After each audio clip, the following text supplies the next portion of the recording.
In the world of intelligence, there exists a realm so silent, so carefully constructed, that even the slightest whisper can determine the fate of nations. This realm is not found on the maps we study, nor in the stories we hear from those who claim to understand geopolitics. It lies beneath the noise, buried deep within the shadows of operations that are never acknowledged, never confirmed, and never spoken about except in the aftermath of chaos. And among all intelligence agencies that navigate the secretive underworld, one name evokes a unique mixture of fear, admiration, respect, and controversy: Mossad. Known as Israel's national intelligence agency, Mossad has crafted a reputation not through public announcements or visible displays of power, but through quiet, calculated actions that unfold in distant cities under the cover of anonymity. When Mossad moves, the world rarely sees it happen. All that remains is a headline hinting at a sudden death, a mysterious disappearance, a security camera capturing a man who shouldn't be there, or a passport traced back to a person who never existed. And behind these fragments lies a deeper truth: Mossad's elite covert action units, most notably Kitten, have become synonymous with the world's most precise, deadly, and controversial assassination missions. These operations stretch far beyond the borders of Israel, reaching into Europe, the Middle East, South America, Africa, and even into nations closely guarded by hostile regimes. Mossad has been credited, accused, or suspected in missions that read like scripts from carefully crafted spy thrillers. Except these stories were not imagined.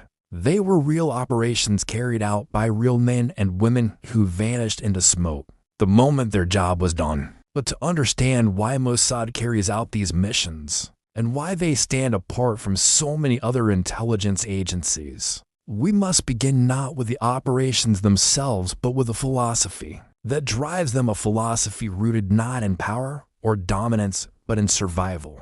Israel has long existed in one of the most volatile geopolitical landscapes in the world, surrounded by hostile neighbors, repeatedly targeted by terrorists, plagued by threats that evolve with every passing decade. Israel's fight for survival has shaped Mossad into more than an intelligence agency. It has turned it into a guardian, a shield, and in some cases, a sword. Mossad does not simply gather information. It eliminates threats before they can strike. It dismantles networks before they grow too powerful. It sends messages through silence, reminders through absence, and warnings through missions that are never officially claimed. Every assassination, every covert strike, every carefully calculated elimination is rooted in one mission: ensure that tomorrow exists. This philosophy, brutal yet effective, is what has given Mossad its legendary status, and it is what makes its assassination missions some of the most studied, feared, and debated intelligence operations of all time. To begin unraveling this world, imagine for a moment a target, a figure deeply embedded in a terrorist organization, responsible for planning attacks, coordinating networks, or procuring weapons. This target moves carefully, always aware that their life is at risk, always surrounded by guards, always watching the shadows for signs of danger. They believe that distance protects them, that crossing a border into a foreign nation erases their trail, that using fake names and encrypted communications keeps them hidden. But what they often fail to realize is that Mossad has already infiltrated the cracks in their world. An informant they trust is secretly passing information. A phone they use has been compromised. A hotel employee has been paid for access to room records. A car mechanic has swapped out a part for one containing a tracker. Step by step, Mossad begins constructing a map of the target's life. Their habits, routines, fears, movements, family connections, weaknesses, everything is cataloged. Nothing is overlooked. Nothing is dismissed. Mossad does not act on assumptions. It acts on precision. And when the full picture is ready, when the agency understands the target better than the target understands themselves, the operation begins. The first stage is surveillance. Mossad agents, often undercover as couples, tourists, or business people, blend seamlessly into everyday life in whichever city the target resides. They follow the target, not too closely, not too obviously, capturing patterns when they leave home, what route they take, where they eat, who they meet, which security protocols they rely on. Surveillance crews rotate constantly so the target never notices recurring faces. Each detail becomes part of a larger puzzle. Once surveillance establishes predictability, the second stage emerges: infiltration. Mossad agents construct identities so flawlessly designed that even government authorities would approve them without suspicion. Fake passports, forged documents, entire backstories rehearsed to the point of perfection. These agents become shadows that interact with the target's world without ever touching it, living inside their environment, yet invisible to them. Then comes the planning phase, arguably the most critical step. Mossad does not execute a kill without rehearsing every second of the operation. Apartments may be rented to simulate the interior of the target's building. Streets are mapped, escape routes tested, contingencies layered upon contingencies. The team studies everything: weather patterns, pedestrian traffic, local police response times, city camera blind spots. Even the smallest detail is analyzed because Mossad understands one truth better than any agency in the world: a successful operation is the sum of measured decisions, made long before the first move is ever taken. As planning concludes, the strike team moves into position. Mossad's hit teams are compact, efficient, and deeply specialized. They may include a surveillance coordinator, a disguise specialist, a weapons expert, a driver, and at times, a distraction operative whose sole purpose is to create a diversion at the exact moment of the strike. The hit itself is designed to be swift and quiet. Sometimes it is carried out in a public space, masked as an accident or natural death. Other times, it occurs in private, a silent entry followed by a silent elimination. Mossad prefers methods that ensure the target cannot fight back: fast-acting toxins, suppressed weapons, or techniques that leave minimal evidence. To onlookers, it seems like nothing happened. But the moment the target falls, the team is already disappearing. No Mossad operation ends with a strike. Extraction is just as important as execution. Agents move quickly to airports, border crossings, or safe houses, blending into crowds with new clothing, new behavior. Sometimes even new hairstyles or facial hair applied within minutes. By the time the target's body is found, Mossad agents are often already in a different country, boarding different flights, using different identities. Traces of their presence are erased, fingerprints wiped, hotel rooms sanitized, getaway vehicles destroyed or abandoned. And when investigators attempt to piece together what happened, they often find themselves staring at an operation too clean, too precise, too well coordinated to have been carried out by amateurs. They suspect a state actor, but they cannot prove it. And Mossad, true to its nature, never comments. To understand the power of these operations, picture the psychological impact they create. A high-ranking leader in a terrorist organization wakes up to the news that their associate, someone believed to be untouchable, has been eliminated in a foreign nation, and a location once considered safe. Panic spreads, paranoia grows, trust breaks down. Every meeting becomes a risk. Every new recruit becomes a potential spy. Every strange face in a restaurant could be an operative. Mossad's true weapon is not always the kill. It is the fear that follows. The message is simple: no one who plots against Israel is beyond reach. But beyond fear, beyond retaliation, beyond geopolitics, Mossad assassination missions raise profound questions. Where is the line between national security and moral ambiguity? When does preemptive elimination become justified? And when does it cross into extrajudicial execution? These questions do not have simple answers, and Mossad does not attempt to provide them. Instead, the agency returns to its core philosophy: protect the nation, neutralize threats, ensure survival. Whether this makes Mossad a guardian or a controversial force is a debate that will continue for decades. But what cannot be denied is the awe-inspiring precision, strategy, and intelligence behind these missions. a level of operational mastery rarely seen in the world of espionage. This is the shadow world of Mossad, a world where silence is strategy, deception is survival, and every operation unfolds with a level of precision that leaves even rival intelligence agencies studying their methods. And as we begin to explore the darkest, most dangerous, and most unforgettable missions carried out by this formidable organization, remember this: each operation was crafted in the unseen spaces of global conflict, executed by individuals whose names we will never know, and shaped by decisions made in rooms protected by layers of secrecy. Their successes, their failures, their controversial choices, they all form the foundation of a story far larger than any single mission. This is just the beginning. And if you're ready to step deeper into this hidden world, if you want to follow the untold stories, the covert operations, the shadow wars, and the intelligence battles that never make it into history books, then make sure you stay with us, because what comes next will reveal secrets that were never meant to be uncovered. Subscribe, stay alert, and continue your journey into the shadows with Spycraft Chronicles, where the truth hides behind the silence. The desert night had barely cooled when an unmarked van rolled through the outskirts of Tel Aviv. Headlights dimmed, windows blacked out. Inside sat 6 individuals, silent, composed, and unnervingly calm.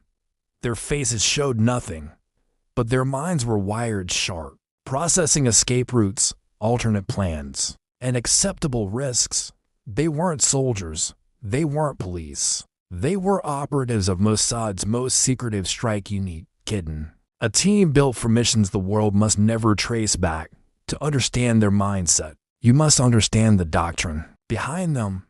Mossad doesn't simply train operatives to spy, it trains them to disappear, to infiltrate, manipulate, and eliminate threats before those threats even sense danger. And in the early 2000s, one target hovered above all others: Ahmad Mugnia, a phantom, a mastermind, a man believed responsible for bombings, hijackings, and assassinations across continents. Every attempt to kill him failed. He always escaped, disappearing like smoke between fingers. 2. Mossad, eliminating him wasn't merely strategic, it was symbolic, a message. But his complexity made him nearly untouchable. Where some saw a terrorist, others admired him as a national hero. The duality gave him invisible armor. Admiration hides better than shadows. Years of surveillance revealed a pattern. The man who trusted no one trusted routine. He used decoy cars, unpredictable routes, isolated paths. But even he made one mistake. He believed Damascus was safe. Damascus wasn't just a city. It was a labyrinth of informants, rival agencies, and operatives from half a dozen countries. The chaos made it dangerous, but also perfect cover. When everyone is watching everyone, nobody looks for ghosts. Before any operative entered Syria, the operation was already alive in Tel Aviv. Mossad's cyber and signals intelligence units tracked Mugnia's calls, intercepted his patterns, mapped his behavior. They discovered where he parked, how he walked, which jacket he wore. And one small detail that changed everything: he always placed his hand on the spare wheel of his SUV before opening the door. That single habit, tiny, predictable, almost meaningless, became the key. Behind closed doors, Mossad debated the mission for months. Some argued the risk was uncontrollable. Others said the opportunity might never return. Then came the involvement of another silent player, the CIA, offering expertise in micro-precision explosives. Together, they engineered a bomb so small it could hide inside a spare tire and powerful enough to kill a single person without damaging nearby buildings. Planning wasn't just strategic, it was diplomatic dynamite. If anything went wrong, the fallout could ignite the entire region. So Mossad did what it does best: prepare obsessively. Operatives learned Damascus street by street. They practiced assembling the bomb blindfolded. They memorized safe houses, exits, checkpoints, disguises. Compartmentalization was absolute. Each operative knew only their tiny portion of the mission. If anyone was caught, they'd reveal nothing beyond their sliver. Smuggling the bomb into Syria was a mission of its own. No one carried the device whole. Instead, its components were hidden in everyday objects. Inside a camera lens, inside a tool handle, inside luggage parts. Once assembled, it fit perfectly into the SUV's spare wheel. The detonator was a technological marvel. Remotely triggered, digitally encoded, impossible to activate accidentally. Then the night arrived. Damascus buzzed with traffic, radios, nightly chatter. No one sensed the silent storm moving beneath the noise. Surveillance teams tracked Mugnia as he left a political meeting. He walked alone, as always, toward his SUV parked in the Kafr Sousa district and nearby apartments. Mossad eyes watched through curtains, and a van blocks away. Hidden operatives listened for a single phrase. The world slowed. Mugnia approached his SUV. He reached out. His hand touched the spare wheel. A whispered code. A thumb pressed a trigger dot light. Not a fireball. A flash. A precise burst of energy, like a giant camera capturing a deadly moment. When it cleared, Mugnia lay collapsed beside the SUV. No bystanders were hurt. Windows remained intact. The street stayed eerily calm. Within seconds, operatives scattered through Damascus like smoke fading into the wind. Some cars destroyed, vehicles swapped, disguises activated. By the time Syrian authorities arrived at the scene, Mossad agents were already crossing borders. By morning, they were home, silent, unreadable. The world erupted. Had Mossad penetrated Damascus? How did a bomb so small kill one man with surgical precision? Governments blamed each other. Rumors spread, but intelligence agencies recognized the signature immediately. For Mossad, there was no public celebration, no victory lap, just a silent understanding that they had reshaped geopolitics. They had eliminated a phantom and awakened consequences. Rival groups tightened their security. Political leaders canceled public appearances.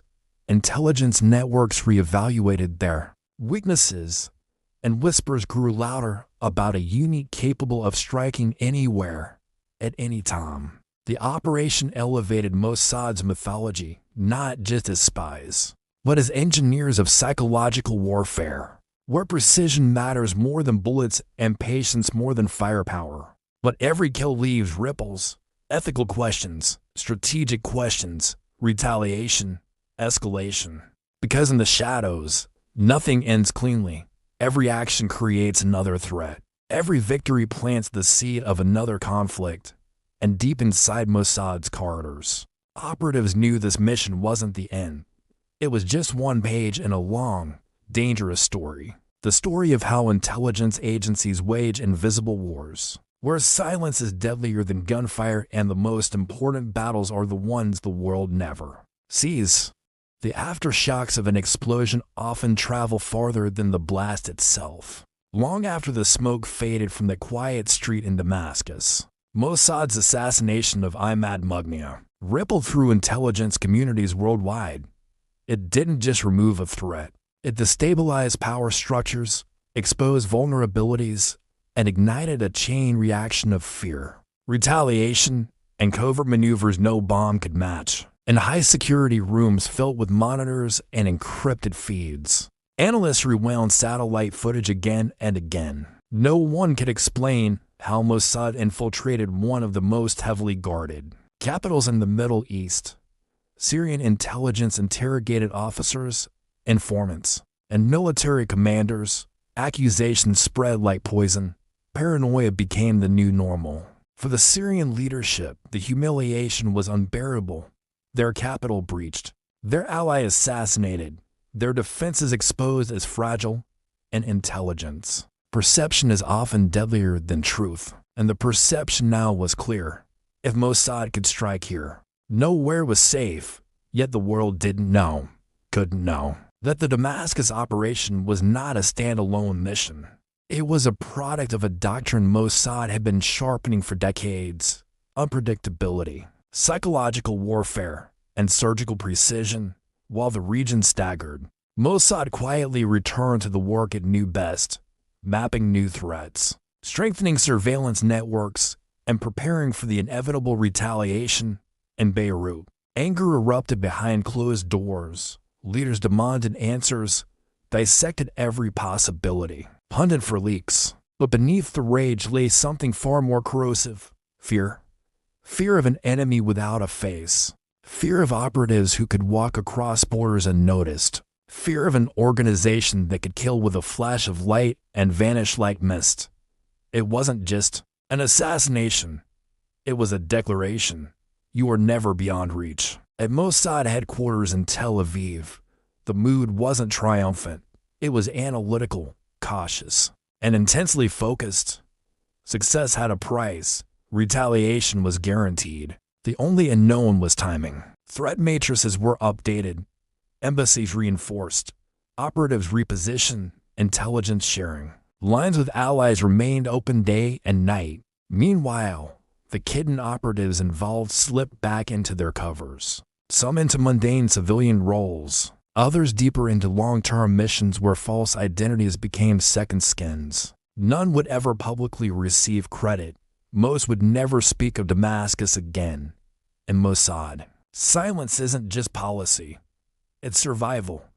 But silence does not mean absence of impact. Even the most resilient operatives carry invisible scars. The Damascus mission became a point of pride for some and a quiet burden for others. A reminder of how thin the line truly is between control and chaos. The world of intelligence. However, waste no time. As agencies studied the assassination with grudging admiration, many began adopting Mossad's techniques: micro-explosives, remote detonators, deep cover infiltration, and precision surveillance. Classified lectures appeared in military academies, analyzing what came to be known as the Damascus model. Mossad, meanwhile, expanded its global reach. Operatives observed targets in European cafes, disguised themselves in North African ports, tracked financial trails through South American front companies. Their operations unfolded silently across continents, hidden from the public but closely watched by rival agencies. But as Mossad grew stronger, a new battlefield emerged: the digital world, cyber warfare.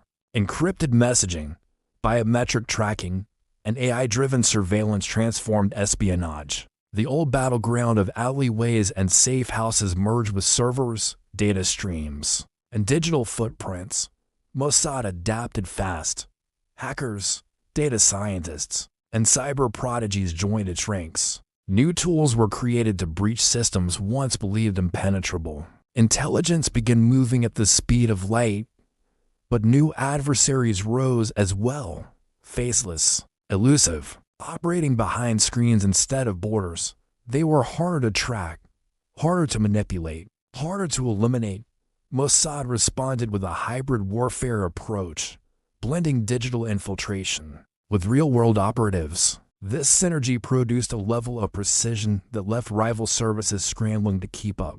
The mythology surrounding Mossad intensified. Pop culture painted them as superhuman operatives. Enemies whispered their name with dread. Allies respected their efficiency. But beneath the myth, Mossad remained what it had always been: a survival mechanism, a product of necessity, a force shaped by history and sharpened by conflict. And that necessity made them bold, unpredictable, dangerous. Months after the Damascus operation, new alliances quietly formed. Some nations strengthened back-channel cooperation with Israel. Others distanced themselves, fearing entanglement in a shadow war.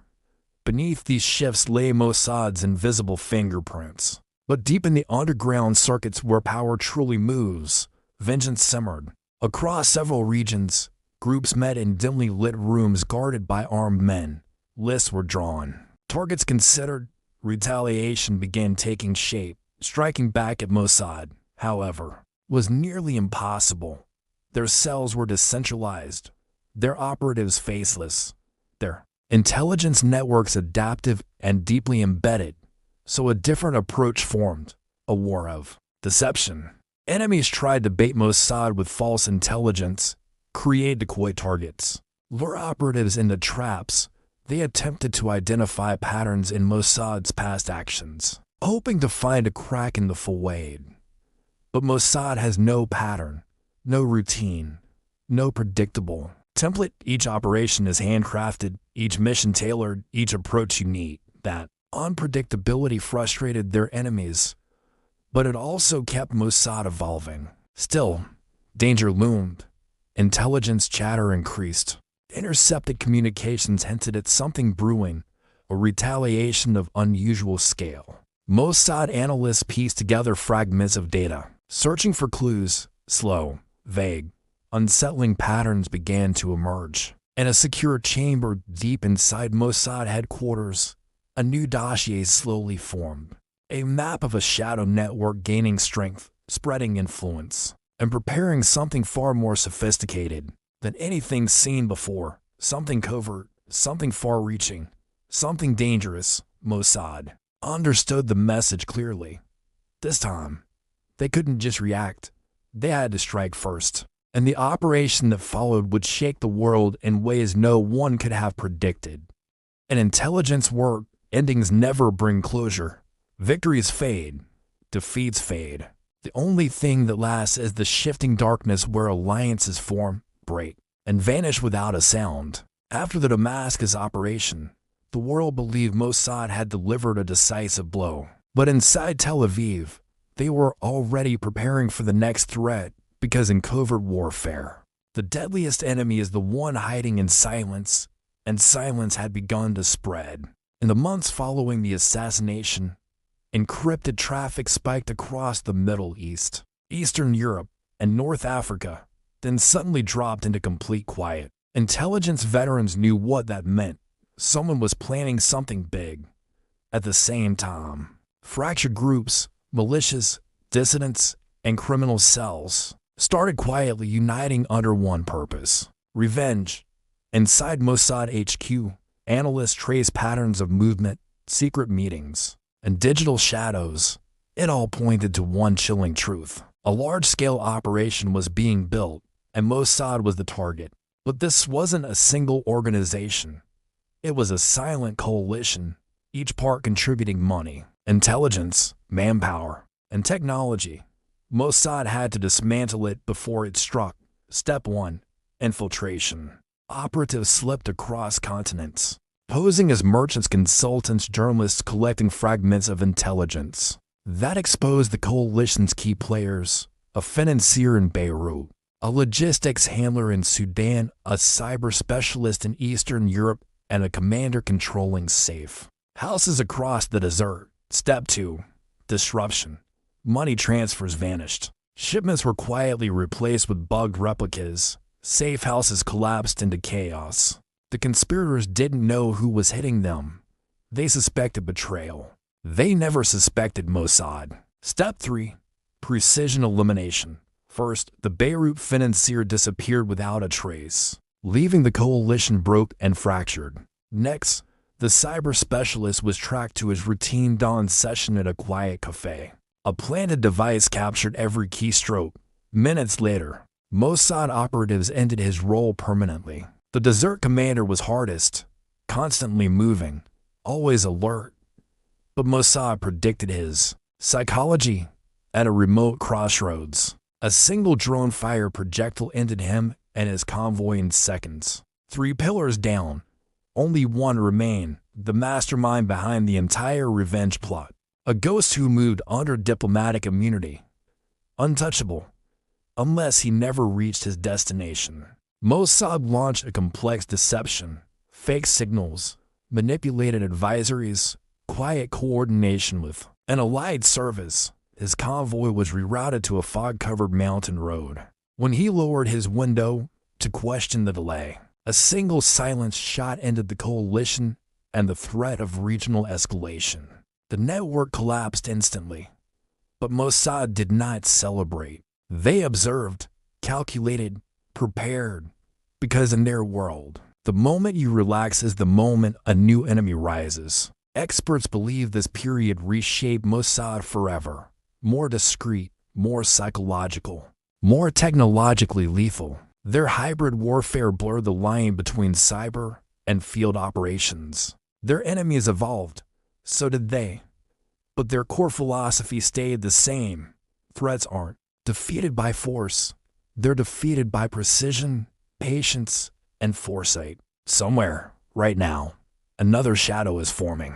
Another plan is unfolding in a dim room. And once again, Mossad is watching, waiting, preparing. And when the time comes, the world will never see them coming. If this glimpse into the world of covert operations pulled you in, we've only just begun. Hit subscribe, drop a comment, and share this with someone who loves true espionage. Your support keeps us digging deeper into the hidden world of spies. Stay alert, stay curious, and remember, nothing is ever what it seems.